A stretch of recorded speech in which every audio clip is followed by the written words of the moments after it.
Welcome to Module 1B, Client Intake Process.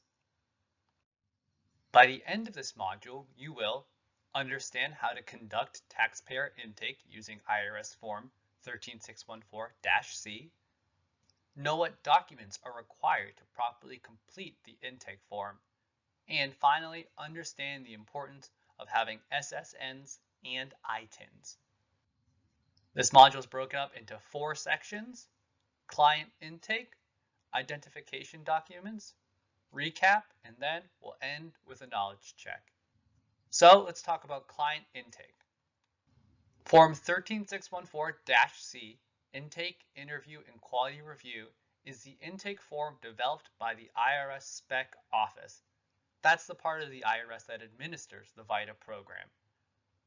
Form 13614-C is designed to capture the information that's needed to prepare a complete and accurate tax return. It's updated every year to reflect procedural and tax law changes. It's designed to help preparers avoid common errors that may have been observed at many VITA sites.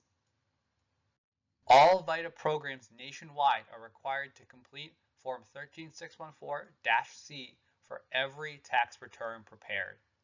The entire form must be completed either by the taxpayer or by VITA staff.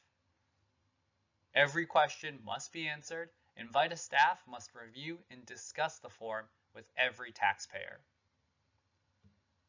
Form 13614-C is available in 11 languages, and printed versions of English and Spanish forms can be ordered from IRS Spec, and PDFs of all 11 languages are available online. So, always use Form 13614-C. There are no exceptions. So, you can pause the video and closely review all 4 pages of 13614-C. You can find it at irs.gov, or you can just search it in whatever search engine you need. Be sure to familiarize yourself with this form. This form is used on every tax return you will prepare. How do you use the intake form? It is the taxpayer's responsibility as well as your guidance to help make sure that the Form 13614-C is complete and accurate. For complete, you need to make sure that you review and complete the 13614-C before starting tax return preparation. Also, don't hesitate to write on the Form 13614-C. It's the perfect place to record all the results of your review of taxpayer documents and discussions with the taxpayer. And if the taxpayer fills out the form, make sure it is complete and legible. Make sure that each answer is clear, particularly any question where the taxpayer didn't provide a complete answer or wrote something that is unclear to you. If the taxpayer is marked unsure, ask follow-up questions to determine the answer and mark the appropriate response. Let's talk quickly about identification documents. All taxpayers on the return must present a photo ID, either a driver's license or a state-issued ID card. For a married couple filing jointly, review the photo ID of both taxpayers. Social Security cards must also be present for everyone who will be on the return. The tax return must be prepared using the correct Social Security number and the person's correct name as shown on one of these things: the Social Security card, Form 1099 SSA, a Medicare card, or another document issued by the Social Security Administration.